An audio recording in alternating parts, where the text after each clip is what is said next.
कि आगे वाले चुनाव में आपको किसी हालत में आसिफ शेख रशीद जी को जिता के लाना है, हमारे साथ विधायक उनको बनाना है। मैं जयंत पाटिल का सपोर्ट करता हूं। आप खाली आपका काम करो, आगे का काम क्या करना है वो मैं और जयंत पाटिल मिलके करेंगे। उसके लिए आप बिल्कुल फिक्र मत करना। हमारे को भी मुस्लिम नेताओं की जरूरत है और इसीलिए आप उनका साथ दीजिए। जिस तरह से आपने शेख रशीद साहब को साथ दिया, उससे भी दुगनी साथ आप हमारे आसिफ शेख को दीजिए।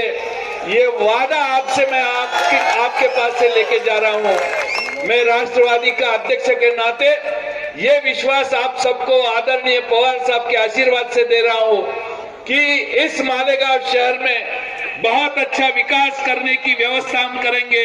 हमारे अजीत दादा ने पिंपरी चिंचवड में जैसा विकास किया है, बारामती में जैसा विकास किया है, उसी रफ्तार से और उसी तरह का विकास आपके मालेगांव में हम दिखाई देंगे।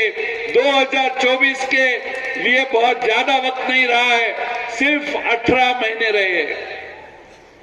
1.5 साल के बाद हमारी सरकार महाराष्ट्र में आएगी और तभी फिर हम अजीत दादा को लेके यहाँ आएंगे। मैं आपको विश्वास देता हूँ, जो आसिफ शेख और रशीद साहब कहेंगे उसी माध्यम से, उसी दिशा से इस मालेगांव का विकास करने की सौगंध हम लेके यहाँ से जाते हैं। आपका विश्वास और आशीर्वाद हम आपसे चाहते हैं, वो आप देंगे। फिर एक बार रशीद साहब का मैं आप सबके तरफ से अभिनंदन करता हूँ। कुछ पैसे आपके पास आए, मेरे ख्याल से बीपीडीसी से छगन भुजबल साहब ने भी 5 करोड़ रुपए दिया। मैंने जो 20 करोड़ रुपए देने का तय किया था उसमें से 10 करोड़ रुपए आपके पास पहुंचे और 10 करोड़ के लिए उन्होंने अभी के गवर्नमेंट ने थोड़ा सा रुकवा दिया है। लेकिन आप फिक्र मत करो, हम मुंबई कोर्ट में या औरंगाबाद में हाईकोर्ट में वहां गए हैं, अपने को उसमें से जरूर मदद हो सकती है, ऐसा मुझे विश्वास है। तमाम साथी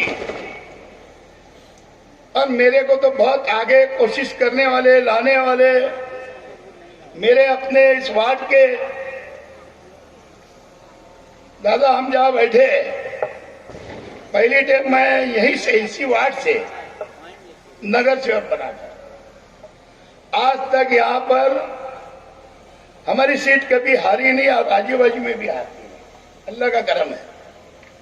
बहरहाल ये वार्ड के लोगों ने मुझे बहुत सराहा। इसी तरीके से पूरे शहर के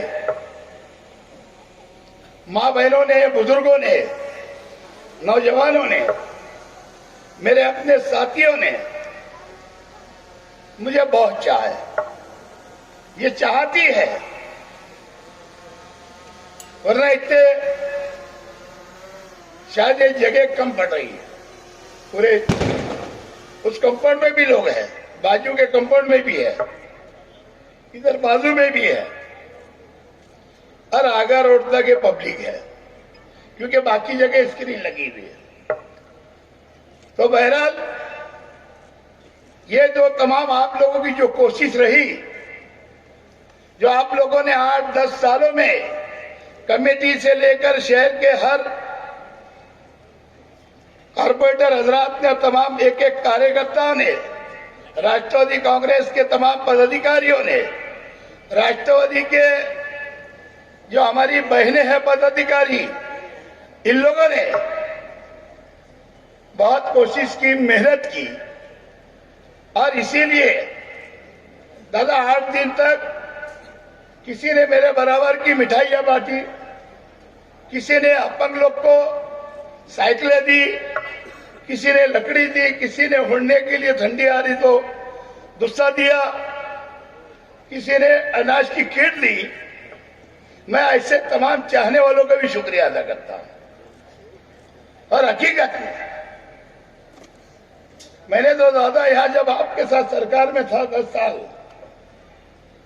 जयंत पाटिल जी और गिरवाड़ साहब हम सभी साथ में थे बनकर भी, उस वक्त तो ये जो गिरना डैम पानी की स्कीम आप बतला रहे थे, मैं जब नगर अध्यक्ष था उस वक्त यूपी सरकार में मुंडे साहब और हमारे डॉक्टर दौलत राव आए, इन्होंने वो मंजूर करवा दी थी। उसके बाद में अपनी सरकार 99 की भरी, पैसे में आप लोग ने, विलासराव जी ने पैसे की कमी पड़ने नहीं दिया और वो पानी की स्कीम गिरना डैम की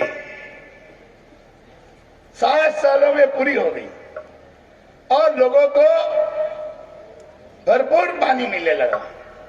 नहीं तो 7 दिन, 6 दिन, 8 दिन के बाद पानी आया करता था। मैंने तो देखा कि बाजू में धुलिया है, रोहिदास पाटिल कंटिन्यू मंत्री रहे, लेकिन वहां भी आज भी पानी की कमी है।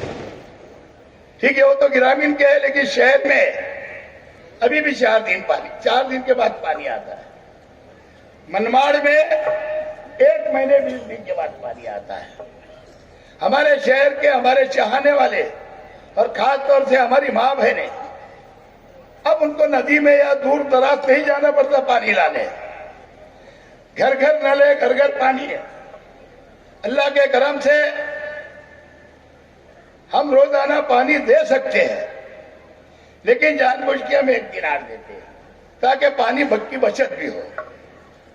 तो बहरहाल अगर वो पानी नहीं आता तो ये शहर से हम, उर्दू में बोलते हैं कि शहर बदल हो जाते हैं, स्थलांतर हो जाते हैं। जाना पड़ता था यहाँ से रोजगार के लिए दूसरी तरफ और रहने के लिए, लेकिन ये पानी आ जाने से शहर को एक बहुत बड़ा फायदा मिला। इसी तरीके से बाकी काम तो हमारे महाराष्ट्र के अध्यक्ष साहब ने मेरे सब गिना दिए, लेकिन सही मानों में मैं 10 सालों के अंदर जो यहाँ काम कर सका, जो डेवलप कर सका, बाकी आसिफ भाई 5 साल आमदार थे, उनके जरिए मालेगांव में बहुत सारा डेवलप हो गया। वही हमारे हाथों में 3-4 डैम महापुर मिला मालेगांव कारपोरेशन का। शहर के अंदर हमने आगा रोड, कुसुम्बा रोड, और शहर के अंदर अभी आपने जो 10 करोड़, भुजबल साहब ने 5 करोड़, ये जो पैसा दिया, सब सीमेंट रोड का काम चल रहा है मालेगांव में। और ये सब काम जो 50 साल 60 साल पहले हुआ करते थे, लेकिन अब ये शहर के अंदर करीब करीब आपने जो फंड दिया, कुछ फंड और आखिरी में आपने जो मंजूर किया था, उसके ऊपर इन्होंने रोक दिया है।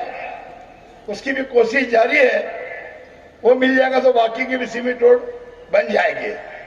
बहरहाल, क्योंकि मेरे बात हमारे नेता अजीत दादा को बोलना है, हम तो हमेशा बोलते ही रहते हैं। आगे अभी 3-4 महीने में कारपोरेशन है, विधानसभा 2 साल में है। मैं उम्मीद करता हूं कि जो हमारे जयंत पाटिल साहब ने बोला, विधानसभा भी और अभी कारपोरेशन में आप फुल मेजॉरिटी देंगे। आप लोग से मेरी गुजारिश, आप क्या चाहते, शहर डेवलप करना चाहते तो उठाओ मेरा। कितनी सीट लगेगी? 50 लगेगी। इनको आपके तरफ से गवाही दूं? देखो, आज आप बोल रहे, कल अगर कम सीट आ गई तो मैं मुंह पे गिर जाऊंगा। ऐसा नहीं होगा ना? पक्का? ठीक है। शेख रशीद साहब को इस मकाम तक पहुंचाया और शेख रशीद साहब के साथ मिलकर मालेगांव शहर में ये अमन और सुकून को लाने में आप लोगों का साथ रहा। आप लोगों का सहयोग से ये तमाम चीजें यहाँ पर आई है। इसी तरीके से मैं चाहूंगी कि आगे भी आने वाले इलेक्शंस में, चाहे वो राष्ट्रवादी का सिंबल देखना, सिर्फ घड़ी, जिस वार्ड में भी, जहां भी किसी की भी हमारी अपनी वोट आती है, हमको वहां जाकर बस हमको राष्ट्रवादी की घड़ी पर मोहर लगाना है। हर वक्त हमें बहुमत वहां पर कारपोरेशन में जब मेयर बिठाने के टाइम हमारे पास बहुमत कम पड़ने के कारण हमें किसी दूसरे पक्ष का सपोर्ट लेना पड़ता है। वो अब नहीं होना चाहिए। ये आपको आज इस जलसे से अहद करना है, शुद्ध सरकार बनाना है। बनाएंगे कि नहीं? हाथ उठाओ, बोलो। आज हमारे हमारे बीच जो अजीत दादा पवार साहब, जिलवार साहब और सभी राष्ट्रवादी के हमारे शेर बैठे हैं। आप लोगों को उनके सामने ये अहद करके उठना है कि आप इसके बाद आएंगे तो इंशाल्लाह कारपोरेशन पर आपको राष्ट्रवादी का मेयर नजर आएगा और पूरे बहुमत के साथ हम वहां पर पहुंचेंगे। पूरा मालेगांव शहर एक ही लहर में आपको दिखाई देगा और वो होगी हमारी राष्ट्रवादी पार्टी।